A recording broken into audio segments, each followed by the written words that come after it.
ಈ ಕ್ಷಣದ ಪ್ರಮುಖ 50 ಸುದ್ದಿಗಳನ್ನು ನೋಡೋಣ. ಟಾಪ್ 50 ಅಲ್ಲಿ ಬೆಂಗಳೂರಿನಲ್ಲಿ 7.11 ಕೋಟಿ ರೂಪಾಯಿ ನಗದು ದರೋಡೆ ಪ್ರಕರಣಕ್ಕೆ ಸಂಬಂಧಪಟ್ಟಂತೆ ಬೆಂಗಳೂರು ಕಲ್ಯಾಣ ನಗರದ ಇಬ್ಬರನ್ನ ಸಿಸಿಬಿ ಪೊಲೀಸರು ವಶಕ್ಕೆ ಪಡೆದಿದ್ದಾರೆ. ಸಿಸಿಟಿವಿ ಲೊಕೇಶನ್ ಡಂಪಿಂಗ್ನಿಂದ ಆರೋಪಿಗಳನ್ನ ಲಾಕ್ ಮಾಡಲಾಗಿದೆ. ಆರೋಪಿಗಳು ಹಿಂದಿ ಮಾತನಾಡಿ ದಾರಿ ತಪ್ಪಿಸುವ ಕೆಲಸ ಮಾಡಿದರು. 7.11 ಕೋಟಿ ನಗದು ದೋಚಿದ ದರೋಡೆಕೋರರಿಗಾಗಿ 4 ಜಂಟಿ ಆಯುಕ್ತರು 18 ಡಿಸಿಪಿಗಳ ನೇತೃತ್ವದಲ್ಲಿ ಹುಡುಕಾಟ ನಡೆಸಲಾಗ್ತಾ ಇದೆ. L&O, ಸಿಸಿಬಿ, ಟ್ರಾಫಿಕ್ ಪೊಲೀಸರಿಂದ ದರೋಡೆಕೋರರಿಗಾಗಿ ಹುಡುಕಾಟ ನಡೆಸಲಾಗ್ತಾ ಇದೆ. ಬಹುತೇಕ ಬೆಂಗಳೂರು ಸಿಟಿ ಪೊಲೀಸರು 4-5 ತಂಡಗಳಾಗಿ ದರೋಡೆಕೋರರಿಗಾಗಿ ತೀವ್ರ ಹುಡುಕಾಟ ನಡೆಸ್ತಾ ಇದ್ದಾರೆ. 7.11 ಕೋಟಿ ನಗದು ದರೋಡೆ ಪ್ರಕರಣಕ್ಕೆ ಸಂಬಂಧಪಟ್ಟಂತೆ ಎಸ್ಕೇಪ್ ಆದ ಮಾರ್ಗದಲ್ಲಿ ಸಿಸಿಟಿವಿ ಪರಿಶೀಲನೆ ನಡೆಸಲಾಗ್ತಾ ಇದೆ. ಈವರೆಗೂ ಬೆಂಗಳೂರು ನಗರದಲ್ಲಿ 100ಕ್ಕೂ ಹೆಚ್ಚು ಸಿಸಿಟಿವಿ ಫುಟೇಜ್ ಪರಿಶೀಲನೆ ನಡೆಸಲಾಗಿದೆ. ಸಿಸಿಟಿವಿ ದೃಶ್ಯಗಳನ್ನು ಆಧರಿಸಿ ಮತ್ತಿತರ ಟೀಮ್ಗಳಿಗಾಗಿ ಹುಡುಕಾಟ ನಡೀತಾ ಇದೆ. 7.11 ಲಕ್ಷ ರೂಪಾಯಿ ಕೋಟಿ ರೂಪಾಯಿಗೆ ಸಂಬಂಧಪಟ್ಟಂತೆ ದರೋಡೆಕೋರರು ತನ್ನ ಕಾರಿನ ನಂಬರ್ ಪ್ಲೇಟ್ ಅನ್ನ ಯಾಕೆ ಬಳಸಿದ್ರು ಗೊತ್ತಿಲ್ಲ ಅಂತ ಸ್ವಿಫ್ಟ್ ಕಾರಿನ ಮಾಲೀಕ ಗಂಗಾಧರ ಬೇಸರ ಹೊರಹಾಕಿದ್ದಾರೆ. ಈ ವಿಚಾರ ಗೊತ್ತಾಗಿ ನನಗೆ ಶಾಕ್ ಆಯಿತು, ಟೆನ್ಷನ್ ನಲ್ಲಿ ಬಿಪಿ ರೈಸ್ ಆಯ್ತು ಅಂತ ಹೇಳ್ಕೊಂಡಿದ್ದಾರೆ. ಬೆಂಗಳೂರಿನಲ್ಲಿ 7.11 ಕೋಟಿ ನಗದು ದೋಚಿದ ದರೋಡೆಕೋರರ ಕಾರು ಆಂಧ್ರದ ತಿರುಪತಿಯಲ್ಲಿ ಪತ್ತೆಯಾಗಿದೆ. ತಿರುಪತಿಯಲ್ಲಿ ಇನೋವಾ ಕಾರು ಬಿಟ್ಟು ಆರೋಪಿಗಳು ಎಸ್ಕೇಪ್ ಆಗಿದ್ದಾರೆ. ಇನೋವಾ ಕಾರನ್ನ ಪೊಲೀಸರು ವಶಕ್ಕೆ ಪಡೆದಿದ್ದಾರೆ. ಬೆಂಗಳೂರು ನಗರದಲ್ಲಿ 7.11 ಕೋಟಿ ನಗದು ದರೋಡೆ ಮಾಡಿದವರ ಸುಳಿವು ಪತ್ತೆ ಹಚ್ಚುವಲ್ಲಿ ಪೊಲೀಸರು ಯಶಸ್ವಿಯಾಗಿದ್ದಾರೆ. ದರೋಡೆಕೋರರು ತಿರುಪತಿಯಲ್ಲಿರುವ ಬಗ್ಗೆ ಮಾಹಿತಿ ಸಿಕ್ಕಿದ್ದು ಹೋಟೆಲ್ ಲಾಡ್ಜ್ ದೇಗುಲದ ಬಳಿ ಮಫ್ತಿಯಲ್ಲಿ ಆರೋಪಿಗಳಿಗಾಗಿ ಶೋಧ ನಡೆಸ್ತಾ ಇದ್ದಾರೆ. ಬೆಂಗಳೂರಿನಲ್ಲಿ 7 ಕೋಟಿ 11 ಲಕ್ಷ ದರೋಡೆ ಪ್ರಕರಣ ಪೊಲೀಸರಿಗೆ ಸವಾಲಾಗಿದೆ. ದರೋಡೆಕೋರರು ಪ್ರಯಾಣಿಸ್ತಾ ಇದ್ದಂತಹ ಇನೋವಾ ಕಾರಿನ ಸಿಸಿಟಿವಿ ದೃಶ್ಯ ಲಭ್ಯವಾಗಿದೆ.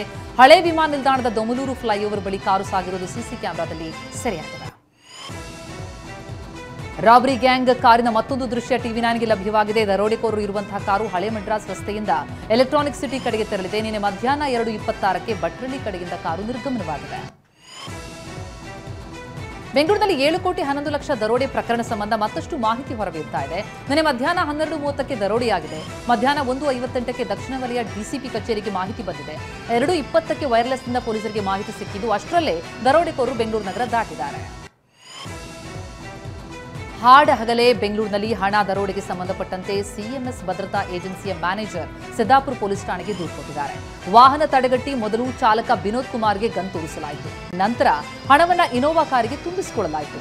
5-6 ಜನರ ತಂಡ ಈ ಕೃತ್ಯ ಎಸಗಿದೆ ಅಂತ ಎಫ್ಐಆರ್ನಲ್ಲಿ ತಿಳಿಸಲಾಗಿದೆ. ಬೆಂಗಳೂರಿನಲ್ಲಿ ಹಾಡ ಹಗಲೇ 7 ಕೋಟಿ 11 ಲಕ್ಷ ರೂಪಾಯಿ ರಾಬರಿ ಪ್ರಕರಣ ಪೊಲೀಸರಿಗೆ ಸವಾಲಾಗಿದೆ. ಈವರೆಗೂ 20ಕ್ಕೂ ಹೆಚ್ಚು ಜನರನ್ನ ವಿಚಾರಣೆ ನಡೆಸಿದ್ರು ಕೂಡ ದರೋಡೆಕೋರರ ಸುಳಿವು ಸಿಕ್ಕಿಲ್ಲ. ಸುಮಾರು 50ಕ್ಕೂ ಹೆಚ್ಚು ಪೊಲೀಸರು ಆರೋಪಿಗಳಿಗಾಗಿ ತಲಾಶೆ ನಡೆಸ್ತಾ ಇದ್ದಾರೆ. 7 ಕೋಟಿ ದರೋಡೆಗೆ ಪರಪ್ಪನ ಅಗ್ರಹಾರ ಜೈಲಲ್ಲಿ ಸಂಚು ರೂಪಿಸಿರುವ ಅನುಮಾನ ವ್ಯಕ್ತವಾಗ್ತಾ ಇದೆ. ಹೀಗಾಗಿ ಪರಪ್ಪನ ಅಗ್ರಹಾರ ಜೈಲಿಗೆ ತೆರಳಿದ ಪೊಲೀಸರು ಮಾಹಿತಿ ಸಂಗ್ರಹ ಮಾಡ್ತಾ ಇದ್ದಾರೆ. ಜೈಲಲ್ಲಿ ಇರುವ ಕೈದಿಗಳ ಪೈಕಿ ಯಾರಿಗಾದ್ರೂ ಸಂಪರ್ಕ ಇದೆಯಾ ಎಂಬ ಪರಿಶೀಲನೆ ನಡೆಸಲಾಗ್ತಾ ಇದೆ. ಸಿಎಂಎಸ್ ಭದ್ರತಾ ಏಜೆನ್ಸಿ ಸಿಬ್ಬಂದಿಯ ಮೇಲೆ ಅನುಮಾನಗೊಂಡಿರುವ ಪೊಲೀಸರು ಅವರ ಫೋನ್ಗಳನ್ನು ವಶಕ್ಕೆ ಪಡೆದಿದ್ದಾರೆ. ಯಾವುದಾದ್ರೂ ಫೋಟೋ ತೆಗೆಯಲಾಗಿದೆಯಾ, ಡಿಲೀಟ್ ಮಾಡಲಾಗಿದೆಯಾ, ಬ್ಯಾಂಕ್ ವಾಹನಗಳ ಫೋಟೋ ತೆಗೆದು ಕಳಿಸಿದ್ದಾರಾ ಅಂತ ಪರಿಶೀಲನೆ ನಡೆಸಲಾಗ್ತಾ ಇದೆ. ಬೆಂಗಳೂರಿನಲ್ಲಿ ಕೋಟಿ ಹಣ ದರೋಡೆ ಪ್ರಕರಣ ಸಂಬಂಧ ಸಿಎಂಎಸ್ ಸೆಕ್ಯೂರಿಟಿ ಏಜೆನ್ಸಿಯಲ್ಲಿ ಇತ್ತೀಚೆಗೆ ಕೆಲಸ ಬಿಟ್ಟಿರುವ ಸಿಬ್ಬಂದಿ ಬಗ್ಗೆನೂ ಕೂಡ ಮಾಹಿತಿ ಕಲೆ ಹಾಕಲಾಗ್ತಾ ಇದೆ. ಯಾರಿಗಾದ್ರೂ ಅಪರಾಧ ಹಿನ್ನೆಲೆ ಇದೆಯಾ ಎಂಬ ಬಗ್ಗೆನೂ ಕೂಡ ಪರಿಶೀಲನೆ ನಡೆಸಲಾಗ್ತಾ ಇದೆ. 7 ಕೋಟಿ ದರೋಡೆ ನಡೆದ ಸಿಎಂಎಸ್ ಸೆಕ್ಯೂರಿಟಿ ಏಜೆನ್ಸಿಯ ಹಳೆಯ ವಾಹನವೇ ಆರೋಪಿಗಳಿಗೆ ವರವಾಗಿದೆ ಅಂತ ಹೇಳಲಾಗ್ತಾ ಇದೆ. ಈ ವಾಹನದಲ್ಲಿ ಇತ್ತೀಚೆಗೆ ಕೆಲ ತಾಂತ್ರಿಕ ಸಮಸ್ಯೆ ಇತ್ತು. ದರೋಡೆ ವೇಳೆ ಆಟೋಮೆಟಿಕ್ ಡೋರ್ ಲಾಕ್ ಆಗಲಿಲ್ಲ, ಸೈರನ್ ಮೊಳಗಲಿಲ್ಲ ಅನ್ನೋದು ಕೂಡ ಗೊತ್ತಾಗಿದೆ. ಬಿಹಾರದಲ್ಲಿ ಜೆಡಿಯು ನಾಯಕ ನಿತೀಶ್ ಕುಮಾರ್ ಹೊಸ ಇತಿಹಾಸ ಬರೆದಿದ್ದಾರೆ. 10ನೇ ಬಾರಿ ಮುಖ್ಯಮಂತ್ರಿಯಾಗಿ ಪ್ರಮಾಣ ವಚನ ಸ್ವೀಕರಿಸಿದ್ದಾರೆ. ಪಾಟ್ನಾದ ಗಾಂಧಿ ಮೈದಾನದಲ್ಲಿ ನಡೆದಂತಹ ಅದ್ದೂರಿ ಕಾರ್ಯಕ್ರಮದಲ್ಲಿ ರಾಜ್ಯಪಾಲ ಆರಿಫ್ ಮೊಹಮ್ಮದ್ ಖಾನ್ ಪ್ರತಿಜ್ಞಾವಿಧಿ ಬೋಧಿಸಿದರು. ಸಿಎಂ ನಿತೀಶ್ ಕುಮಾರ್ ಜೊತೆಗೆ ಇಬ್ಬರು ಉಪಮುಖ್ಯಮಂತ್ರಿಗಳು ಕೂಡ ಪದಗ್ರಹಣ ಮಾಡಿದ್ದಾರೆ. ಬಿಜೆಪಿ ಶಾಸಕರಾದ ಸಾಮ್ರಾಟ್ ಚೌಧರಿ ಮತ್ತು ವಿಜಯ್ ಕುಮಾರ್ ಸಿನ್ಹಾ ಸಂಪುಟ ಸಚಿವರಾಗಿ ಪ್ರಮಾಣ ವಚನ ಸ್ವೀಕರಿಸಿದ್ದಾರೆ. ಬಿಹಾರದಲ್ಲಿ ಇಬ್ಬರು ಮಹಿಳೆಯರು ಸೇರಿ ಹಲವು ನಾಯಕರು ಪ್ರಮಾಣ ವಚನ ಸ್ವೀಕರಿಸಿದ್ದಾರೆ. ಬಿಜೆಪಿಯ 16, ಜೆಡಿಯುನ 14 ಶಾಸಕರು ಸಚಿವರಾಗಿ ಪ್ರಮಾಣ ವಚನ ಸ್ವೀಕರಿಸಿದ್ದಾರೆ. ಇನ್ನು ಎಲ್ಜೆಪಿ, ಎಚ್ಎಎಂ ಹಾಗೂ ಆರ್ಎಲ್ಎಂನ ತಲಾ ಒಬ್ಬೊಬ್ಬ ಶಾಸಕರು ಸಚಿವರಾಗಿ ಪದಗ್ರಹಣ ಮಾಡಿದ್ದಾರೆ. ಸಿಎಂ ನಿತೀಶ್ ಕುಮಾರ್ ಪಟ್ಟಾಭಿಷೇಕ ಸಮಾರಂಭಕ್ಕೆ ಘಟಾನುಘಟಿ ರಾಜಕಾರಣಿಗಳೇ ಸಾಕ್ಷಿಯಾದರು. ಪ್ರಧಾನಿ ನರೇಂದ್ರ ಮೋದಿ, ಕೇಂದ್ರ ಗೃಹ ಸಚಿವ ಅಮಿತ್ ಶಾ, ರಾಜನಾಥ್ ಸಿಂಗ್, ಬಿಜೆಪಿ ರಾಷ್ಟ್ರೀಯ ಅಧ್ಯಕ್ಷ ಜೆಪಿ ನಡ್ಡಾ ಸೇರಿದಂತೆ ಎನ್ಡಿಎ ಮೈತ್ರಿಕೂಟದ ನಾಯಕರು ಪಾಲ್ಗೊಂಡರು. ಬೀದರ್ ಜಿಲ್ಲೆ ಬಸವಕಲ್ಯಾಣ ನಗರದ ರಾಷ್ಟ್ರೀಯ ಹೆದ್ದಾರಿ 65ರ ಮಂಠಾಳ ಕ್ರಾಸ್ ಹತ್ತಿರ ಸಿನಿಮಾ ಸ್ಟೈಲ್ನಲ್ಲಿ ದರೋಡೆ ನಡೆದಿದೆ. ರಸ್ತೆ ಮೇಲೆ ಚೂಪಾದ ಮೊಳೆ ಹಾಕಿ ಕಾರ್ ತಡೆದು 23 ಲಕ್ಷ ರೂಪಾಯಿ ಮೌಲ್ಯದ ಚಿನ್ನಾಭರಣ ಲೂಟಿ ಮಾಡಲಾಗಿದೆ. ದುಶ್ಚಟಕ್ಕೆ ಬಿದ್ದು ರಾಬರಿಗೆ ಇಳಿದಿದ್ದ ಬೆಂಗಳೂರಿನ 3 ಎಂಜಿನಿಯರ್ ವಿದ್ಯಾರ್ಥಿಗಳನ್ನ ಮಂಡ್ಯ ಪೊಲೀಸರು ಬಂಧಿಸಿದ್ದಾರೆ. ಹೆದ್ದಾರಿಯಲ್ಲಿ ಜನರನ್ನ ಬೆದರಿಸಿ ಫೋನ್ ಹಣ ಕಸಿಯೋದು, ಫೋನ್ ಪೇ ಮೂಲಕ ಬೆಟ್ಟಿಂಗ್ ಆಪ್ಗಳಿಗೆ ಹಣ ಹಾಕಿಸಿಕೊಳ್ತಾ ಇದ್ದ 3ರನ್ನ ದಸ್ತಗಿರಿ ಮಾಡಲಾಗಿದೆ. ಚಿಕ್ಕಬಳ್ಳಾಪುರ ಜಿಲ್ಲೆ ಚಿಂತಾಮಣಿ ನಗರದಲ್ಲಿ ಗಿರೀಶ್ ಎಂಬ ಯುವಕ ವಿವಾಹಿತ ಒಂಟಿ ಮಹಿಳೆಯರನ್ನೇ ಟಾರ್ಗೆಟ್ ಮಾಡಿ ಮೋಸ ಮಾಡ್ತಾ ಇದ್ದಾನೆ. ಪ್ರೀತಿ ಪ್ರೇಮ ಅಂತ ಆಂಟಿಯರನ್ನ ನಂಬಿಸಿ ಮದುವೆಯಾಗುವುದಾಗಿ ಹೇಳಿ ಲಕ್ಷ ಹಣ ಪಡೆದು ಮೋಸ ಮಾಡಿದ್ದಾರೆ. ಯುವಕನಿಂದ ನೊಂದ 4 ಮಹಿಳೆಯರು ಪೊಲೀಸರಿಗೆ ದೂರು ನೀಡಿದ್ದಾರೆ. ಧಾರವಾಡ ಉಪನಗರ ಠಾಣೆ ಪಿಎಸ್ಐ ರುದ್ರ ಗಡದಾರಿ ರೌಡಿ ಶೀಟರ್ಗಳ ಜೊತೆ ಬರ್ತ್ಡೇ ಆಚರಿಸಿಕೊಂಡಿದ್ದಾರೆ. ರೌಡಿ ಶೀಟರ್ ಸುನೀಲ್ ಮಾಳಗಿ, ಕಾರ್ತಿಕ್ ಬಡಿಗೇರ್ ಜೊತೆ ಕೇಕ್ ಕತ್ತರಿಸಿ ಶಾಲು ಹಾಕಿಸಿಕೊಂಡು ಬರ್ತ್ಡೇ ಆಚರಿಸಿಕೊಂಡಿದ್ದಾರೆ. ಪಿಎಸ್ಐ ವರ್ತನೆಗೆ ಸ್ಥಳೀಯರು ಆಕ್ರೋಶ ವ್ಯಕ್ತಪಡಿಸಿದ್ದಾರೆ. ತುಮಕೂರಿಗರಿಗೆ ಸಿಸಿಟಿವಿ ಅಷ್ಟೇ ಅಲ್ಲ, ಇದೀಗ ಡ್ರೋನ್ ಕ್ಯಾಮೆರಾ ಸೇಫ್ಟಿ ಮಾಡಲಾಗಿದೆ. ಅಪರಾಧ ತಡೆಗೆ ಡ್ರೋನ್ ಪೆಟ್ರೋಲಿಂಗ್ ಮೂಲಕ ತುಮಕೂರು ಪೊಲೀಸರು ಹೊಸ ಪ್ರಯೋಗಕ್ಕೆ ಮುಂದಾಗಿದ್ದಾರೆ. 500 ಮೀಟರ್ ದೂರದವರೆಗೂ ಡ್ರೋನ್ ಹಾರಿಸಿ ಸುತ್ತಮುತ್ತ ನಡೆಯುವಂತಹ ಚಟುವಟಿಕೆಗಳ ಮೇಲೆ ಹದ್ದಿನ ಕಣ್ಣಿಡಲಾಗ್ತಾ ಇದೆ. ಹಾವೇರಿ ಜಿಲ್ಲಾಸ್ಪತ್ರೆಯ ಶೌಚಾಲಯಕ್ಕೆ ಹೋಗಿ ಬರುವಾಗ ಕಾರಿಡಾರ್ನಲ್ಲಿ ಮಹಿಳೆಗೆ ಹೆರಿಗೆಯಾಗಿ ನವಜಾತ ಶಿಶು ಸಾವನ್ನಪ್ಪಿದೆ. ಈ ಪ್ರಕರಣದ ಬಗ್ಗೆ ವರದಿ ಕೊಡುವಂತೆ ರಾಜ್ಯ ಮಹಿಳಾ ಆಯೋಗ ಮತ್ತು ಮಕ್ಕಳ ರಕ್ಷಣಾ ಘಟಕ ಆರೋಗ್ಯ ಇಲಾಖೆಗೆ ನೋಟಿಸ್ ಕೊಟ್ಟ ಹಿನ್ನೆಲೆ ಜಿಲ್ಲಾಧಿಕಾರಿ ವಿಜಯ್ ಮಹಾಂತೇಶ್ ದಾನಮ್ಮನವರ್ ಜಿಲ್ಲಾಸ್ಪತ್ರೆಗೆ ಭೇಟಿ ಕೊಟ್ಟು ಪರಿಶೀಲನೆ ನಡೆಸಿದರು. ಮೈಸೂರಿನ ನಂಜನಗೂಡಿನಲ್ಲಿ ಮನೆ ಮುಂದೆ ನಿಲ್ಲಿಸಿದ್ದ 2 ಕಾರುಗಳಿಗೆ ಕಿಡಿಗೇಡಿಗಳು ಬೆಂಕಿ ಹಚ್ಚಿದ್ದಾರೆ. ಛಲವಾದಿ ಮಹಾಸಭಾ ಜಿಲ್ಲಾಧ್ಯಕ್ಷ ಅಭಿನಾಭೂಷಣ್ ಸಂತೋಷ್ ಎಂಬುವರಿಗೆ ಸೇರಿದಂತಹ ಕಾರಿಗೆ ಬೆಂಕಿ ಹಚ್ಚಿದ್ದಾರೆ. ಗಾಂಜಾ ನಶೆಯಲ್ಲಿ ಕೃತ್ಯ ಎಸಗಿರುವ ಶಂಕೆ ಇದೆ. ಈ ಸಂಬಂಧ ನಂಜನಗೂಡು ಪೊಲೀಸ್ ಠಾಣೆಯಲ್ಲಿ ಪ್ರಕರಣ ದಾಖಲಾಗಿದೆ. ತುಮಕೂರು ಜಿಲ್ಲೆ ಗುಬ್ಬಿ ತಾಲೂಕಿನ ನಾರನಹಳ್ಳಿ ಗ್ರಾಮದ ನಂದಿನಿ ಹಾಲಿನ ಡೈರಿಯಲ್ಲಿ ರೈತರಿಗೆ ಷೇರು ಕೊಡದೆ ಸರ್ವಾಧಿಕಾರ ತೋರ್ತಾ ಇರುವ ಆರೋಪ ಕೇಳಿಬಂದಿದೆ. ಇದರಿಂದ ರೊಚ್ಚಿಗೆದ್ದ ರೈತರು ಸುಮಾರು 200 ಲೀಟರ್ ಹಾಲನ್ನ ಸುರಿದು ಆಕ್ರೋಶ ಹೊರಹಾಕಿದ್ದಾರೆ. ರಾಷ್ಟ್ರ ರಾಜಧಾನಿ ದೆಹಲಿಯಲ್ಲಿ ವಾಯು ಗುಣಮಟ್ಟ ದಿನೇ ದಿನೇ ಕುಸಿತಾ ಇದೆ. ಏರ್ ಕ್ವಾಲಿಟಿ ಇಂಡೆಕ್ಸ್ನಲ್ಲಿ ಗಾಳಿಯ ಗುಣಮಟ್ಟ 400 ಪಾಯಿಂಟ್ ಆಗಿದ್ದು ನಿವಾಸಿಗಳು ಆತಂಕದಲ್ಲಿದ್ದಾರೆ. ಇನ್ನು ಪರಿಸರ ಮಾಲಿನ್ಯ ನಿಯಂತ್ರಣ ಮಂಡಳಿ ಅಧಿಕಾರಿಗಳು ಕಟ್ಟುನಿಟ್ಟಿನ ಕ್ರಮ ಕೈಗೊಳ್ತಾ ಇದ್ದಾರೆ. ಮಧ್ಯಪ್ರದೇಶದ ಕುನೋ ರಾಷ್ಟ್ರೀಯ ಉದ್ಯಾನವನದಲ್ಲಿ ಭಾರತದಲ್ಲಿ ಜನಿಸಿದ ಚೀತಾ 5 ಮರಿಗಳಿಗೆ ಜನ್ಮ ಕೊಟ್ಟಿದೆ.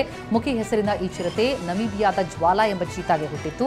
33 ತಿಂಗಳ ಮುಖಿ ಈಗ 5 ಮರಿಗಳನ್ನು ಹಾಕಿದೆ. ಸದ್ಯ ತಾಯಿ ಹಾಗೂ ಮರಿಗಳು ಆರೋಗ್ಯವಾಗಿವೆ ಅಂತ ಅರಣ್ಯಾಧಿಕಾರಿಗಳು ತಿಳಿಸಿದ್ದು, ಭಾರತದಲ್ಲಿ ಜನಿಸಿದ ಚೀತಾ ಸಂತಾನೋತ್ಪತ್ತಿ ಮಾಡಿರೋದು ಚೀತಾ ಯೋಜನೆಯ ಮೈಲಿಗಲ್ಲಾಗಿದೆ ಎಂದಿದ್ದಾರೆ. ದೆಹಲಿಯ ಶಾಲೆಗಳಿಗೆ ಹುಸಿ ಬಾಂಬ್ ಬೆದರಿಕೆ ಮುಂದುವರೆದಿದೆ. ಇವತ್ತು ಬೆಳಗ್ಗೆ ಚಾನ್ಯಾಪುರಿಯಲ್ಲಿ ಇರುವ ಸಂಸ್ಕೃತಿ ಶಾಲೆಗೆ ಇಮೇಲ್ ಮೂಲಕ ಬೆದರಿಕೆ ಹಾಕಲಾಗಿದೆ.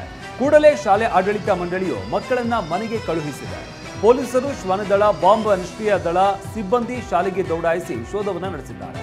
ಆದರೆ ಯಾವುದೇ ಅನುಮಾನಾಸ್ಪದ ವಸ್ತುಗಳು ಕಂಡು ಬಂದಿಲ್ಲ ಅಂತ ಪೊಲೀಸರು ತಿಳಿಸಿದ್ದಾರೆ.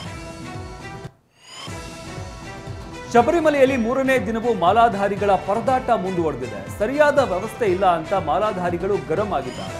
ಕಿಲೋಮೀಟರ್ ಗಟ್ಟಲೆ ಸರತಿ ಸಾಲಲ್ಲಿ ನಿಂತ ಭಕ್ತರು ಕುಡಿಯೋದಕ್ಕೆ ನೀರಿನ ವ್ಯವಸ್ಥೆ ಮಾಡಿಲ್ಲ, ಶೌಚಾಲಯ, ವಿಶ್ರಾಂತಿ ಗೃಹಗಳು ಕೂಡ ಸರಿಯಾಗಿಲ್ಲ ಅಂತ ಭಕ್ತರು ಆಕ್ರೋಶ ವ್ಯಕ್ತಪಡಿಸಿದ್ದಾರೆ.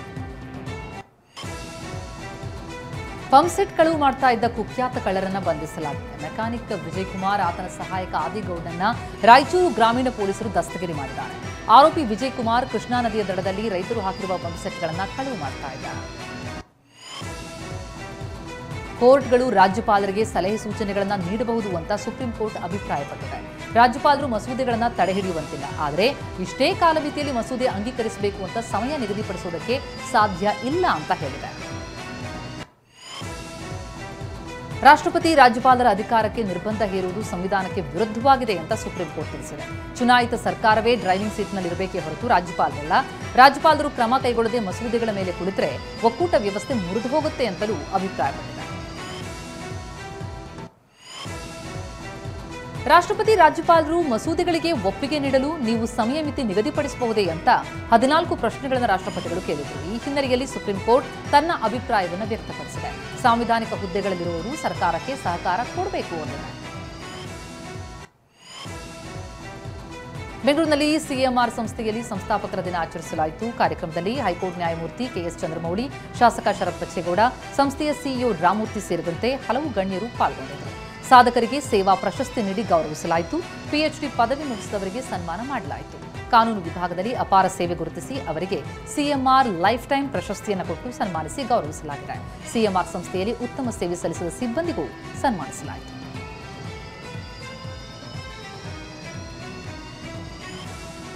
ಸಿಎಂಆರ್ ಸಂಸ್ಥೆಗಳ ಸಂಪ್ರದಾಯದಂತೆ ಪ್ರತಿ ವರ್ಷ ನಾವು ಸಂಸ್ಥಾಪಕರ ದಿನಾಚರಣೆಯನ್ನು ಆಚರಿಸ್ತಾ ಬಂದಿದ್ದೀವಿ. ಈ ವರ್ಷ ಸಹ ಸಂಸ್ಥಾಪಕರ ದಿನಾಚರಣೆಯ ಅಂಗವಾಗಿ ಅನೇಕ ಕಾರ್ಯಕ್ರಮಗಳನ್ನು ಹಮ್ಮಿಕೊಂಡು ವಿದ್ಯಾರ್ಥಿಗಳಿಗಾಗಿ ವಿಶೇಷವಾಗಿರ್ತಕ್ಕಂತಹ ಕಾರ್ಯಕ್ರಮಗಳು, ನಮ್ಮ ಅಧ್ಯಾಪಕ ಮಿತ್ರರಿಗೆ ಅವರ ಒಂದು ಸೇವೆಗೆ ಧನ್ಯವಾದ ಅರ್ಪಿಸ್ತಕ್ಕಂತಹ ಕಾರ್ಯಕ್ರಮ, ಇದನ್ನು ನಾವು ಬಹಳ ಪ್ರೀತಿಯಿಂದ ಮಾಡ್ತಾಯಿದ್ದೀವಿ.